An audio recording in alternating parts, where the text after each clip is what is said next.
ادھر عمر کے غلام علی صاحب کسی نجی کمپنی میں ملازم تھے۔ ایک دن شام کو گھر میں داخل ہوئے اور اہلیہ سے پوچھا، بجلی کا بل آ گیا ہے؟ انہوں نے جواب میں صرف جی کہا۔ کتنا بل آیا ہے؟ غلام علی صاحب بولے۔ جواب ملا 9,081 روپے۔ 9,081 روپے، غلام علی نے دبی آواز میں بیوی کے بتائے ہوئے ہند سے دہرائے۔ پھر ان کی نگاہ غسل خانے کی طرف گئی۔ انہوں نے بیگم سے پوچھا، غسل خانے میں کون ہے؟ کوئی بھی نہیں ہے، بیگم نے جواب دیا۔ پھر یہ بلب کیوں جل رہا ہے؟ غلام علی نے سوال کیا۔ بچوں نے جلایا ہوا، بیوی نے لاپرواہی سے جواب دیا۔ تو تم بند کر دیتی؟ غلام علی نے بیوی کو گھورا۔ کتنی بار بند کرتی؟ ایک بار کا تو مسئلہ نہیں ہے، جب بھی بلب بند کرتی ہوں بچے دوبارہ کھول کے بھول جاتے ہو۔ غلام علی نے اوپر دیکھا، وہاں جو کمرہ تھا اس کا بلب بھی جل رہا تھا اور پنکھا چلنے کی آواز بھی آ رہی تھی۔ اوپر کون ہے؟ انہوں نے پوچھا۔ آپ کا لاڈلا بیٹا ہوم ورک کر رہا ہوگا، بیوی نے بتایا۔ لیکن وہ تو مجھے راستے میں نظر آیا تھا، اپنے دوست کے ساتھ جا رہا تھا، غلام علی نے کہا۔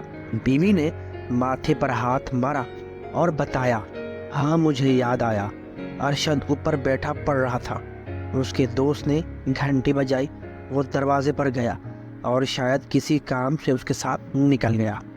غلام علی نرم لہجے میں بولے، تو اسے چاہیے تھا کہ پنکھا بند کرتا اور بلب بند کر کے جاتا۔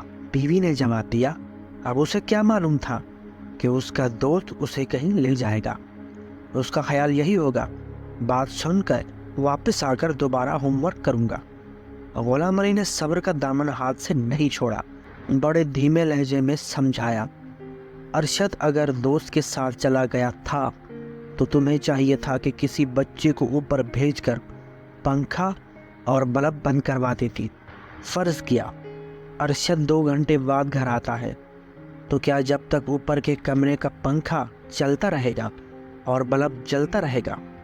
بیوی نے بیزاری سے جواب دیا، اب میں کیا کروں؟ کہاں سے دھیان دوں؟ یہ بچوں والا گھر ہے، ان کی غلطی ہے، آپ ہاتھ منہ دھو لیں، میں کھانا گرم کر دی ہوں۔ کھانا رہنے دو، گھر کی بد نظمی دیکھ کر میری بھوک ختم ہو گئی ہے۔ 9,081 روپے بل آیا ہوا ہے، اگلے ماہ یہ اس بل سے بھی زیادہ آ سکتا ہے۔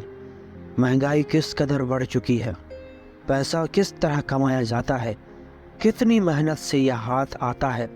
پیسہ کمانا مشکل اور اڑانا آسان ہے۔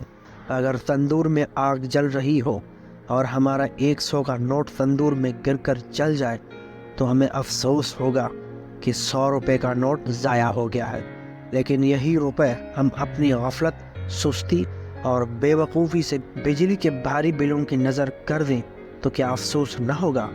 میری سمجھ میں نہیں آتا کہ ہمیں کب عقل آئے گی۔ ہم اس بارے میں نہیں سوچتے۔ مجھے یقین ہے اگر ہم احتیاط کریں اور فالتو بلب بند کر دیں تو 3,081 روپے کا بل آئے گا۔ یہ 6,000 بے احتیاطی والے بچ جائیں گے۔ یہی روپے ضرورت کی دوسری گھریلو چیزیں خریدنے پر خرچ کیے جا سکتے ہیں۔ ہزار کے 6 نوٹ تندور میں گر جائیں تو تمہاری کیا کیفیت ہوگی؟ ان کی بیوی یہ سب سن کر جلدی سے بولی، ہائے اللہ، اگر میرے ہاتھوں سے 6,000 روپے تندور میں گر جائیں تو مارے صدمے کے میں تو بے ہوش ہو جاؤں گی۔ غلام علی مسکرا کے بولے، بیگم، فضول بجلی استعمال کرنا بس یوں سمجھ لو ہزار کے 6 نوٹ آگ لگا کر جلانے کے برابر ہیں۔ نوٹ جلتے تندور میں جلائیں یا بجلی والوں پر قربان کریں، ایک ہی بات ہے۔ 6,000 روپے کی ہم اگر خریداری کریں تو معلوم ہوگا کہ جو پیسے ہم نے احتیاط کر کے بچائے تھے وہ ہمارے کام آ گئے۔ ویسے بھی کفایت شار اور دور اندیش لوگ اپنے آڑے وقت کے لیے کچھ نہ کچھ رقم بچا کے رکھتے ہیں، کہیں کسی اچانک ضرورت کے تحت کسی کے آگے ہاتھ نہ پھیلانا پڑے۔ جو لوگ پیسے اور وقت کو بے دردی سے برباد کرتے ہیں وہ اکثر پریشان رہتے ہیں۔ بیوی کچھ دیر تک سوچ و فکر میں مبتلا رہی اور بولی، بس آپ کی یہ بات میری سمجھ میں آ گئی ہے کہ اگر ہمارے ہاتھ سے 100 روپے کا نوٹ تندور میں گر جائے تو ہم افسوس کرتے ہیں،